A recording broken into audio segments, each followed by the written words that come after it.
Well, welcome to Frontrunners Innovate. As we come to a close of Women's History Month, I thought it might be useful to bring together some amazing women leaders whose efforts are always pointed to creating impact. The challenges that women leaders like these and entrepreneurs involved in impact work face can be overwhelming. The issues range from fundraising to breaking down barriers to change and right on to sustainability. So today I've assembled a panel and a special guest to help us explore these issues and maybe come up with some new pathways that help. I'm your host, Mary Keurig, Global Business Developer and CEO of Frontrunners Development. So let me get started by introducing our special guest.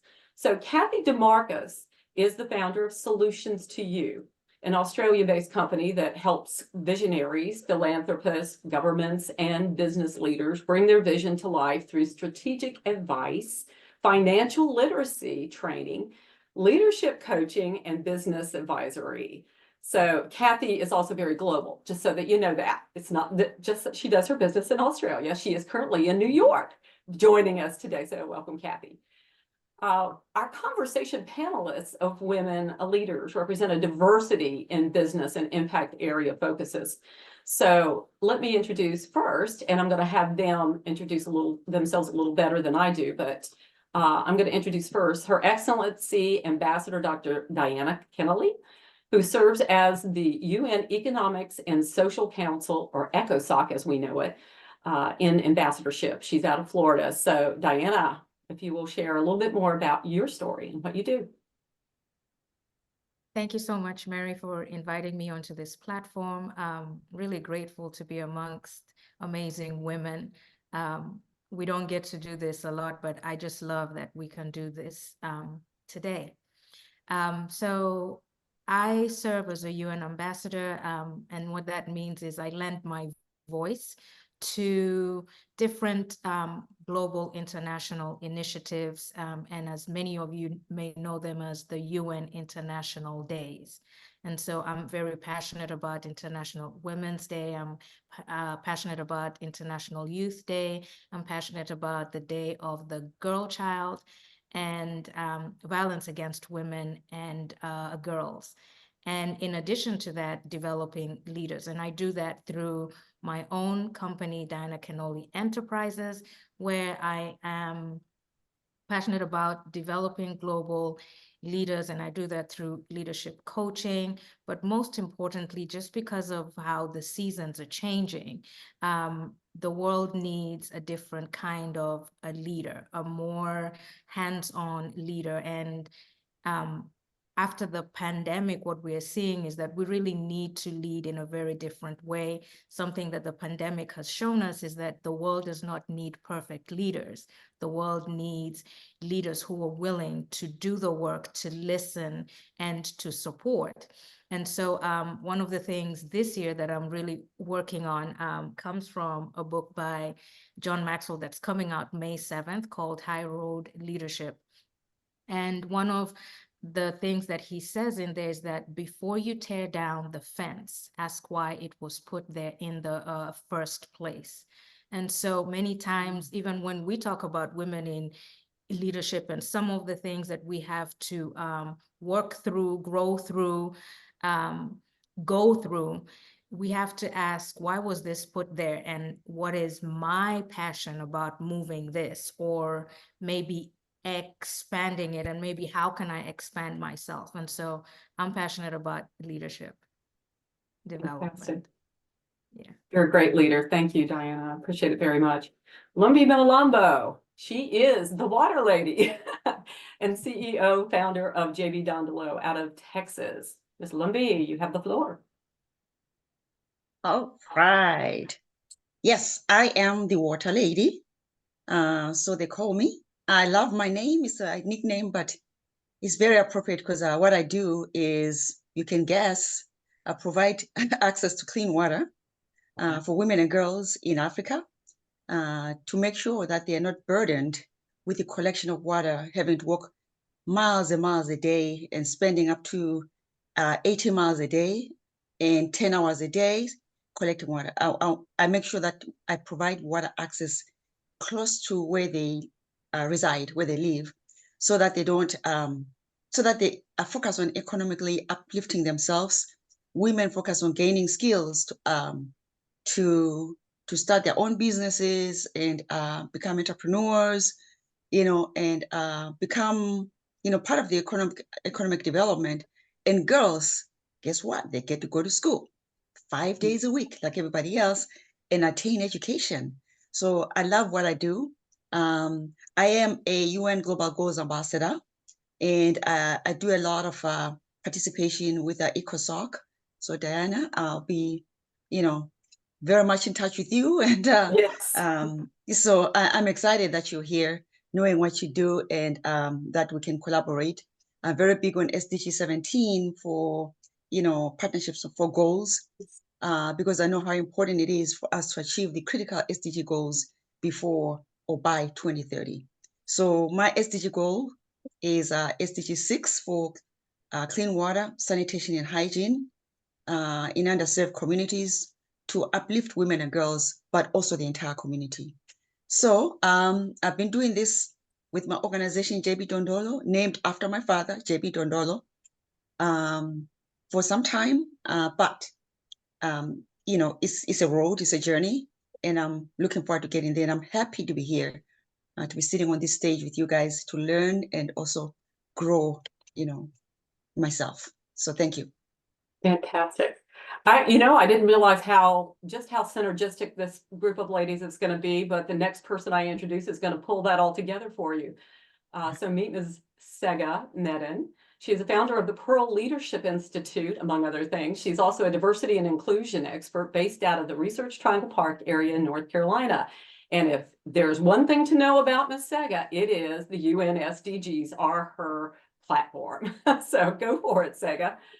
Well, thank you, and good to see you, ladies, and good morning, good afternoon, good evening.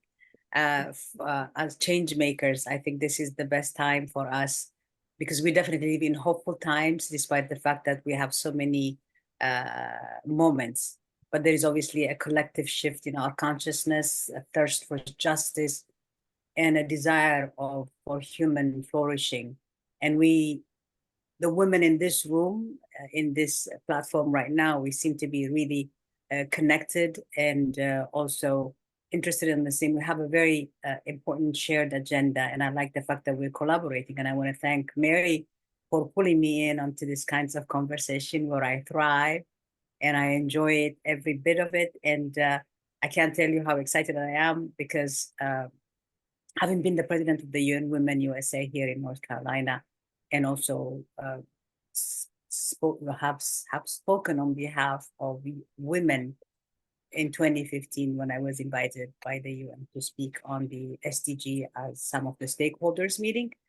That has been my GPS, and it seems like it's a GPS that has worked very well for me and also for humanity in essence. I know 2030 is just around the corner, but I do believe there is so much to be done, but some has been done already, and I think it's waiting for our collective wisdom to really make it happen at a different level. So I thank you for this moment. I'm looking forward to listening and learning and sharing our ability to make a difference by being the difference. So thank you again, and welcome to this conversation as well. Thank you, Sega. This is like a mini UN Council for women, isn't it? I see.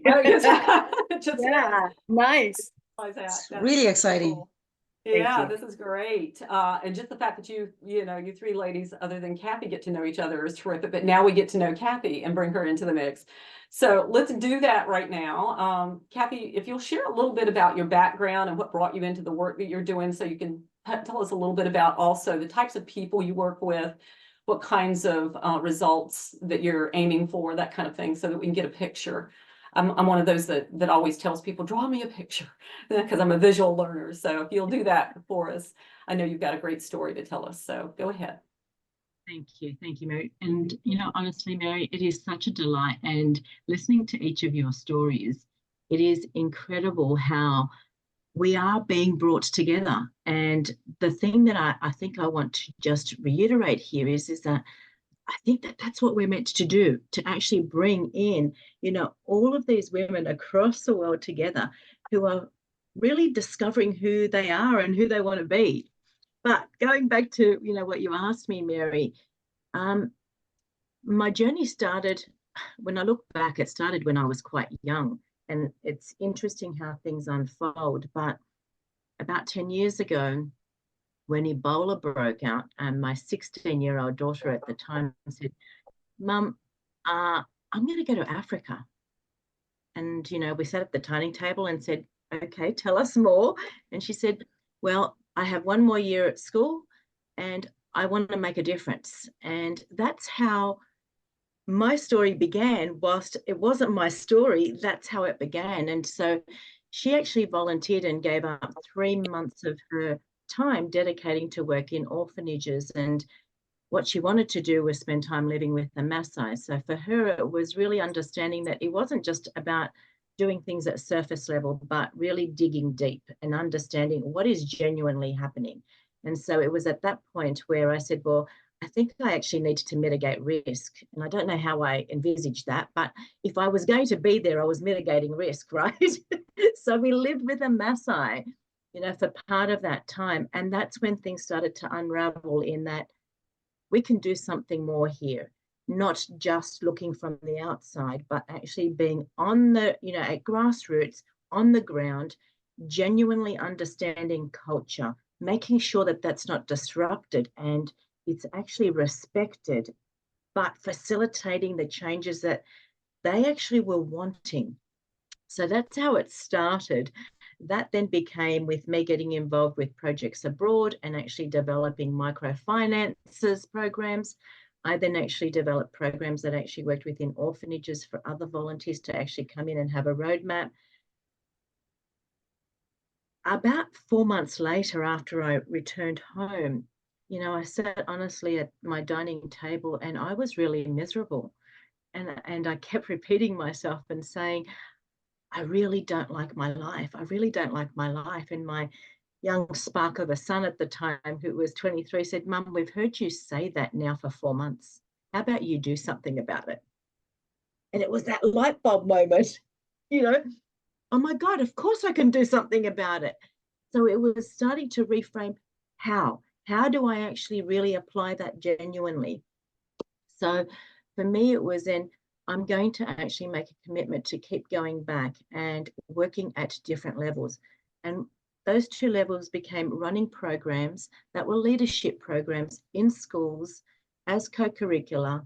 And, I fully fund them myself, but at different age groups, to make sure that our future generation started to have a different lens of how they could become leaders from within, and actually also incorporated the social impact elements, that they could be part of the bigger picture, and then working with women particularly at grassroots and developing financial literacy, economic security, changing their mindset.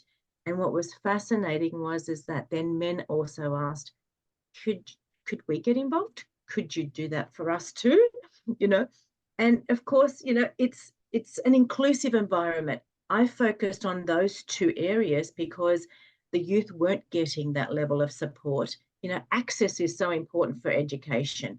So that's what we do. And, I think we just finished running 5 programs with 153 students just in February.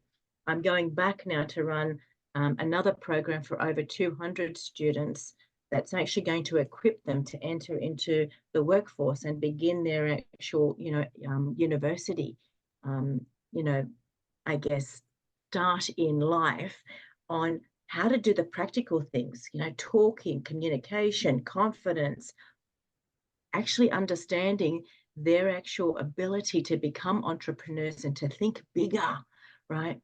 So Cathy, let me ask you, where is it that you're doing this? Oh, in Tanzania. And then we also actually have aligned with, with Dr. Sindhu in India, and running some of those programs in India too. So for me, it is not just about one area. This is actually about us collaborating and doing this on a global platform in emerging countries and in marginalized communities. I ran a program in Tanzania that was in collaboration with the Lutheran World Relief Group, with 25 female farmers. And it was about economic security. Mary, I broke my leg day one out on the fields, but I still ran that program. You know, it was a clean break, so I didn't have to have surgery, but I was in a really remote area. Me going out on the fields and just looking at their farms and what they were actually growing to get them to understand farming is a business. It is not just what they have done generation after generation. It is genuinely a business. And looking at how each crop is actually earning them X amount of money, but how do you actually minimize your risks? You know, different things like that. And then also bringing them together to form co-ops. Let's actually build on a bigger scale, right? And then bringing in the actual buyers and saying, now we have a larger group. You are no longer buying from smaller farmers. You're buying from a big co-op that's going to give you better quality, because when they actually collaborate, each person works with their skills and trains each other, right? Then let's pay them a bigger price, a higher price. So it is genuinely understanding what's happening at grassroots, what needs to happen, and then actually having the buyers come in and understand this is a win-win. You pay them more money because you're getting a better product, you have more consistency, but we're also actually, you know, spreading that wealth where it needs to actually be spread, as opposed to where it always goes, which is on the upper chain. So part of my discussions this week being in Denver was to talk to corporations. We can actually help your supply chain through your ESG, CSRD responsibilities if you actually work with us to better understand who's really at grassroots. And for them, it was almost like this minefield of what can you do? How do you do that? And it is by training people on the ground. So it's not just me continuously coming in, it's me teaching people to become trainers, as well as teaching the actual people at grassroots how they can be different, you know, how they can actually then help within their community as well as within their, you know, own families, how they can entice their own generation. You think about it, and Lumbi, you would actually appreciate this. It's not fancy for that younger generation to be involved at that grassroots. They want to actually explore and go elsewhere, but we need to actually show them the benefits of staying within their community and helping and maintaining all of that wisdom that is actually there within those communities, as opposed to letting it dissipate and us get, you know, going into genetically modified foods, right? So that's part of what I actually do. And the other part is I'm actually helping women like us to actually navigate through that next stage of life. We're all reaching that stage, right, where we're saying there's got to be more to what we're doing. So we're looking internally and saying, what is it that I genuinely want to do? What brings me joy? And then helping them navigate with what I call an ikigai process to find that absolute center, and then have all of those pieces come together, and bringing women like us together to say, hey, let's do this together. You know, I'm interested in this. This is my skill set. What's yours? Let's collaborate. Let's shift all of those dynamics and those barriers, you know, that have been put up through systems and society. And let's make a change. Let's make an impact. So that's a bit about me. And I think that that might lead into perhaps something that each of you have experienced transitioning into this next stage. Mary, are you okay if I lean that way? It's all yours. I think one of the things that you know, women, when they reach that stage, they recognize, well, how can I get involved? How can I as an individual start that process, other than unraveling what is it that I genuinely want to do? You know, what really interests me? How can I apply my skills in that next stage of life? There are a lot of barriers, you know, so part of that is, how do I actually break that system? And I'm sure each of you have actually experienced that. How do I actually knock on the right door to find somebody that's going to understand what I want to do to bring about the changes that we talk about? We're not going to reach any of those ESG goals if we don't collaborate. But it's hard breaking those barriers down. So maybe I can open it up to the panel and say, have you experienced that? What have you found works for you?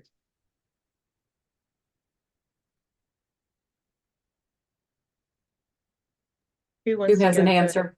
Yeah. I can go first if no Okay. one. Okay. All right. I find that, for me, I find that it's a lot easier when I follow my heart, because I know that my heart never lies to me. And everything is driven by passion and empathy. I find that it's a lot easier for me to break down on doors and to overcome all those barriers when I just tell my story. There's so much impact to just storytelling, to make people realize and see what it is that you're trying to say and what the problem, that there is a problem. Because a lot of people will not solve anything. You cannot solve a problem when you don't know. You can't have a solution to a problem that does not exist. You gotta know what the problem is, and you just have to lay it out the way you see it. So sometimes people become accepting, especially of women being like in underserved communities and lagging behind and not being at the same level as everybody else. They don't see it, or they see it, they just ignore it until somebody gets there and actually says, there's something wrong here. We need to uplift these women. We need to uplift these girls and stuff like that. So I realized that sometimes it takes somebody from coming from outside, like myself, when I go into these communities and seek to meet with the stakeholders and let them know that here's what I see as being a problem to why these women are falling behind, or why these girls are not going to school, why it's important. And I just lay out my heart and help them realize that it's not okay for women to walk 18 miles a day to collect water. It is okay for everybody to participate. It's everyone's problem. It's not just a woman's problem. It's not just a girl's problem. And it is not okay for women to not have any skills at all. I make them see that, like myself, what I do, and that I'm able to help their community because I was given that opportunity to be able to get out and earn skills, that can help myself and other people as well. I let them realize that it is not okay for women to be burdened and have to go through harsh environments and be sexually assaulted, because not everybody likes that. I let them see how they feel if it was their own daughter that was assaulted. Would it make them happy or not? I use like really more of a storytelling impact and testimonies of other people that I can go in with just to share and make them understand that these barriers have to be broken down. They are not okay. And help them understand and see them the same way, and that they can be a part of the solution by coming on board, men and women and all genders equally, helping to solve the problem, collaborating together to solve the problem. So I think that that's actually a really good point. Storytelling absolutely enables somebody to have a real understanding at grassroots when you can share what happens. I guess one of the things that will really enable that transaction or the transformation to occur is we need funding. And when you're trying to talk to enterprises, and I don't want to name any of the conglomerates, but they are part of that. They need to be contributing. So how do we actually get them to understand? I had conversations only just yesterday with somebody in the fashion industry, and they said to me, Cathy, that doesn't happen, and my point was, well, modern day slavery is actually something that is genuine. It happens across many areas, from agriculture to fashion. There was an article that I actually just saw in New York 2 days ago that talked about, giving women hysterectomies, right? So that they can stay in the labor force. But their perception is, no, that doesn't happen. Now, when you're that far up the supply chain, and even though you get a story, it's perceived as that's somebody else, that's not us. So how do we actually bring them to the table to have a genuine conversation, to say it's in your best interest to genuinely understand what is happening, not to look at a surface level, right? It will only genuinely happen if we have everybody involved, from government policies through to large enterprises, through to small business, to get down to that level. So maybe somebody can talk to that point. Yeah, so thank you. One of the things that I was, it's funny how you come to a room and there are people that look like you and you gravitate to them, and then there are people that have stories where they have so much of you in that. And you know what's interesting? I'm finding you to be, Cathy, one of them right now, because I worked for IBM for many, many years, and I was part of the top talent, and they sent me and about 100 people, which is called the Corporate Service Course, similar to the I think, what is it called? The Peace Corps program, but Right. it was from a top talent development. So we're working with NGOs, and what do you know? I was also in Tanzania. And so my project was with an organization. Again, one more thing to connect me and you on a different level now is that was my project was with an NGO that worked with agricultural products. And so this is something like, it's a moment where we are all connecting at different level, but this is also more into a depth where you say poverty is poverty is poverty is poverty. And where you find humans like all of us here, Mary connecting us all, doing the work that she does, Lindy and Diana and I doing what we do. I think it's because we are asking, and I think Simon Sinek in his book says, start with your why. And I think because your daughter started with the why do I want to be here and do what I need to do? For me, it was also that moment in 2009 when I was doing really well with the company. I was on a trajectory that would have been my husband. He was upset that I had to say, I don't like what I'm doing anymore. I want to do something more. And so I think what we're finding is that the career moves matter, the details matter, but personality also matters. And intentionality also is quite critical. And that's why we all decided to do what we're doing, all for the greater good.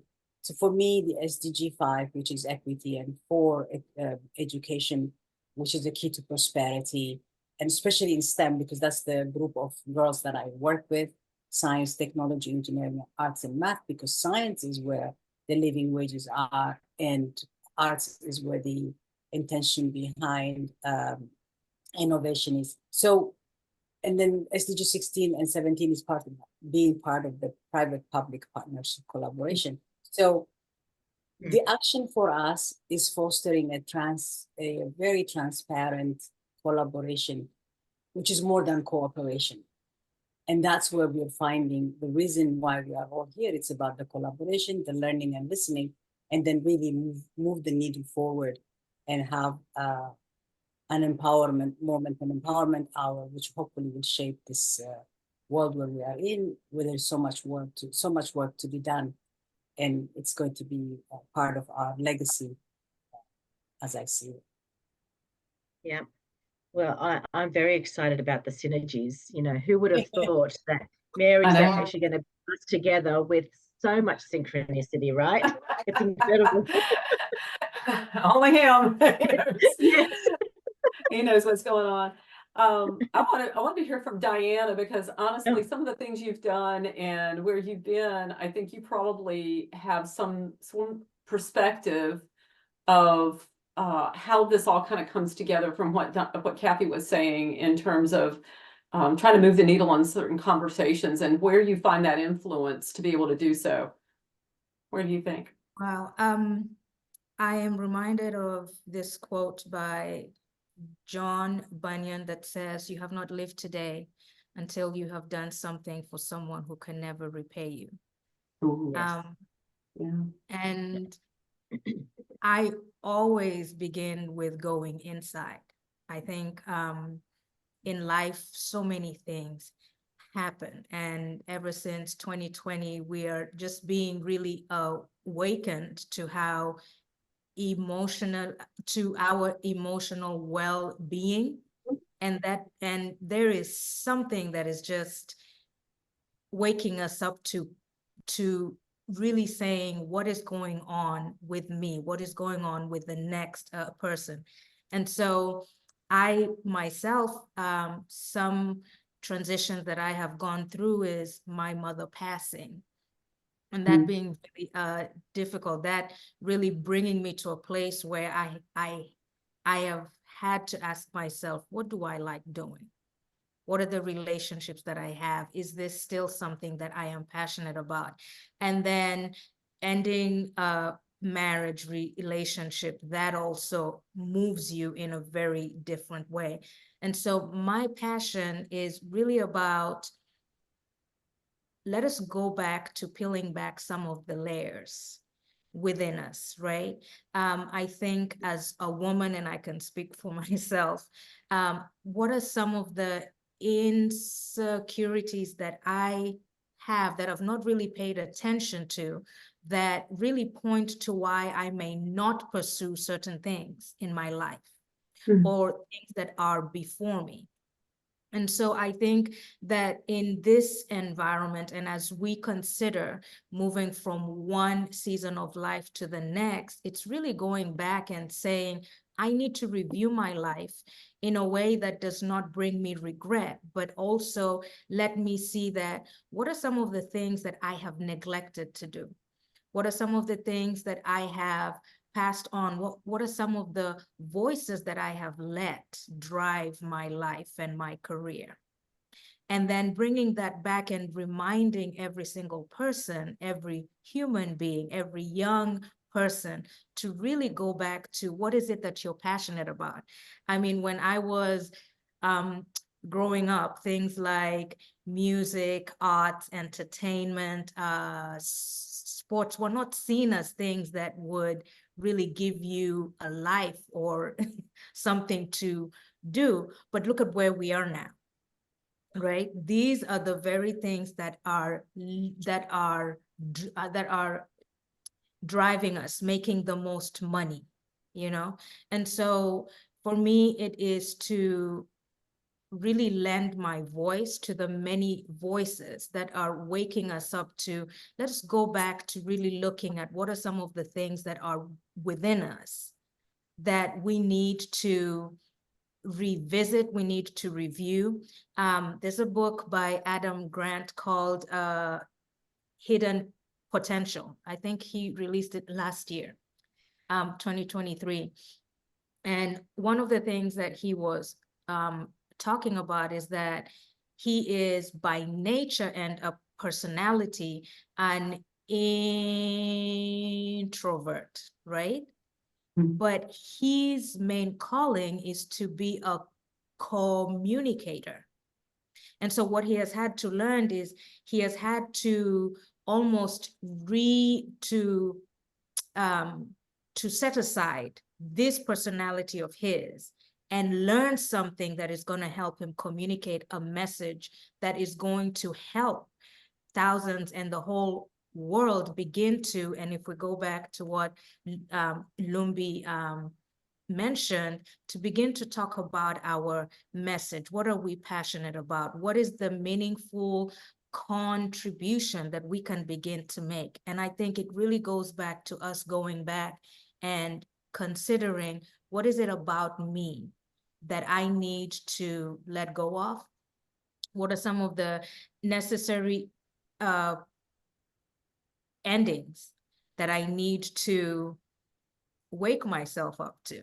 You know, sometimes because it has been so good, but then also recognizing that the things that I'm passionate about don't look the same as they did maybe 10 years ago, maybe even 5 years ago, maybe even 6 months ago? And what are some of the things within me that are preventing me from seeing them so that I can pursue them and maybe even go back and saying, I need to gain something here? What are some of the, what is some knowledge that I don't have that I need to have? And so my my passion is really waking us up to what are some of the things that we are neglecting to see because of maybe our leanings. And I hope that gives some context and then. Yeah, it does. Cathy? So, thank you for that. I put that almost into 2 words, intentionally conscious.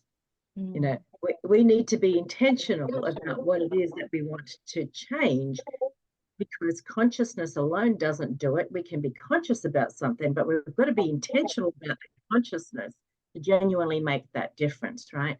So thank you for that. I want to just go back to one thing that I think we struggle with, and this was a question that was asked of me by somebody that I had met in Denver, at an all women's conference, and it was, Cathy, how do you actually do what you do, knowing that you really need the buy-in from corporates to genuinely change that dial? Because as us as a collective, as individuals, we cannot get that impact to the level that we need unless we have the conglomerates buying in to be part of that. So how do we have those difficult conversations? How do we bring them to the table and say, yes, I'm hearing you, this is what we're prepared to do? So maybe somebody can talk to that point. Yeah, I would like to talk about to that point. Actually, I think that it was disappointing to read the UN report on our progress towards the 2030 SDGs, especially among the report about the water, saying that we've only achieved about 15%, I think. That was such a low number when so many organizations, corporations signed on to work with smaller organizations, to collaborate. So what happened? It seems that when we go to these events, these major events, even the UN General Assembly, the UN Status of Women, Commission on the Status of Women, we talk about all these things and we commit. But I think our commitments are not real commitments. And I think what we really need to do is sit at the table and say, okay, what is it that you are going to do? And what is it that I am going to do for us to work together? All the commitments need to be done at these meetings, these major meetings, right there and then, the contacts and everything. What are you going to do? What are you working on? What do you need? I need this help from you. Can you help me with this? Let's get it done right there and then. Let's not delay and say, when we get back, we're going to talk about it. I'm going to email you. Here's my phone number. You can text me. You can WhatsApp me. That doesn't work. That doesn't work. Because once you leave those meetings, they are gone and you're not going to be able to contact them. So I've witnessed it. I've been a part of it. I've attended those meetings where I got so many contacts, major organizations. I left saying, oh my gosh, we are going to achieve our SDG goals by 2030. So really, we need to bring everybody to the table at the same time when we're having the conversations. Yeah. I really think that we've had enough conversations. We are done. Mm-hmm. We're done talking. We need to act and just get going. I don't disagree with you. I always say, when you're going to a meeting, know the outcomes that you're going to walk away with. Don't leave that for another discussion. I don't know that it's us sitting at this round table that is needing to be convinced. It's actually the corporations that will, in my experience, say, and needs to actually then go to the board, or it needs to go to. So it's bringing them to the table, knowing the outcomes that they will be delivering and be accountable for. How do we do that? How do we get them to reach that stage of congruency? Thank you worked in corporate responsibility, didn't you? You Yeah. may have an answer for this. Yeah, thank you. So I think what I'm hearing us saying is that the tips that we have to have for us and the women that come, after us, or the one that we're inspiring to be like us, if any, it's to own the room and discover our signature voice to master our leadership presence, because presence is quite an important currency. And that currency comes in different forms, in different space. Finding our unique voice to inspire those around us is quite critical, because obviously the absence of leadership has gotten into so many unwanted spaces. And there is a lot of attention on so many things. I did work obviously in the corporate social responsibility space, and I do speak about that quite frequently. But what I'm seeing is that the attention is there, especially in the West. It seems like we say it's about diversity, it's about inclusion, it's about all the belonging and things like that. And that is wonderful. It's really nice to see plastered across the corporations and all organizations. But I think what's missing is the intentionality behind it that comes with programs, resources. There's no other way you could do these kinds of things. And then, anything else, really the authentic kind of leadership that is necessary for us to move the needle needs to come, because quite a lot of our young people are almost a silent generation right now, in a way that, because they see what Lumbi just said, there's a lot of promises, but nothing is happening. So why would I do that? Why would I want to follow and things like that? So I think part of that authentic leadership that needs to happen, finding our unique voice to inspire others. I think it's just going to be the way that, we see that the planet is really outside of its comfort zone. And now we need to make sure that we all need to get out of ours. That's how I can say it. Yeah, thank you. It's definitely one way. And also maybe finding advocates. Dana, what do you think? I really love what Lumbi and Sega have mentioned. I am curious to hear what your response was to the lady that had asked you the question. But there's only two things that I can add, that I would like to add to what has already been communicated so well. And the number one is to always remember that to remember that I am a problem solver. So what is the problem I am solving, and what is it going to take, right? And I think once we walk into these rooms knowing that and saying, I am going to talk to company X, Y, Z, and this is what I need, being so specific, I think is also useful. And just from the authentic leadership point that was made, is just to remind ourselves that your internal insecurities are not market realities. Very true. Yeah.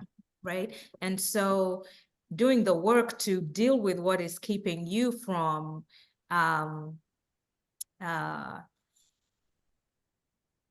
putting yourself, and I think it was mentioned, making sure that your presence is authentic in these rooms is so key to the work that we're doing, because this is legacy work. Yeah. And just reminding ourselves that whatever we lend our voices to, whatever meaningful work we get to do, our life's work is really valuable. But I would like to hear what your response, Cathy, was. I think we all would. Kathy, share your response. Yeah, I'm think curious too. it goes back to what my son said to me some 10 years ago. You can do something about it, you know. So I come from the premise of I am solution focused, and many of the corporations, when I was talking to them, went, "Oh my God, of course, look at your business name, Solutions2You. So you bring us the solutions, you know." And I said to them, absolutely, I don't see obstacles. You may have an obstacle, but if that obstacle is about you having to deliver something to the boardroom, guess what? I've done a white paper. I can tell you all the obstacles that you're going to actually come up against and how we can be part of the actual solution. You've just got to be willing to be a participant. So am I actually going to get your buy-in? Because that's where it's going to start. It starts with one person willing to actually rock that boat, have a difficult conversation, don't accept no, and actually wait for somebody else to say, okay, I can do this part. I can do this part. I can do this part. Do you know the project that I ran in June with the female-owned farmers? I could have quite easily said, I've broken my leg, I can't do it. But for me, it was such a bigger picture. You know, what ended up happening from that, whilst it was for 25 women, there were 47 that ended up turning up randomly because they had heard, you know, of what was going on, including men. Some of them were working 2 hours one way to get there. And, you know, there was another knock on the door and another knock on the door. And I'd just say, let them in, let them in. That then spreads the word. All it takes is one person being willing that then tells somebody else. That's the ripple effect. So for me, it was, there is nothing that I wouldn't actually move to actually do what I'm committed to do. Now, you know, I can tell you, I faced many obstacles. It was about timing. It was about cost. It was about me having to actually have somebody else take care of my mother for 4 weeks. You know, I was the sole carer of my mum. She was a 93-year-old, you know. I then had to actually ask for help. Goodness gracious, us women asking for help. Who would have thought, right? But we need to ask for help because we can't do things alone. So I think it's a combination. We have to put ourselves out there first and be humble and be insecure, but be prepared and willing to do whatever it takes. So that was my response. It's don't look at the obstacles. You know, I said to her, I see myself as water. You know, Lumbee, I'm water. There can actually be a river. That stream of water will actually find every obstacle. There'll be bolsters in the water, but you just flow. You find the little crack and you flow through it and you keep going. When the picture is bigger than you, but we are all working to something that we may never see ourselves, but we are part of it, right? So that's the way, that was my response. That's perfect. You know, and I have an actual example of this, and I'll close us out on this. This is funny, as you were talking, it totally came back to my mind. I was running a nonprofit one time, and we owned a contract, a state contract for running the license plate agency. And we had 2 staff members devoted to that. And I had one half person and then full-time me. And so it seemed like, are we this or are we that? You know, what are we doing? And it really didn't go with our mission and all of that. But we made money on it. And so for a small nonprofit, it's really hard to look at your budget and go, how do we let go of that? But, you know, when at least 1 to 2 days a month, my entire, you know, day was there. So anybody else that walked in that had any kind of anything to do with the other thing wasn't going to get any attention. And so I had to change a paradigm. That was the first order of business. So that rocking the boat that you were talking about was going to be tough. So the first paradigm I had to shift was the president of that organization, who happened to be a former military officer. So go change that mind. Okay, let's see how that works. But anyway, I did.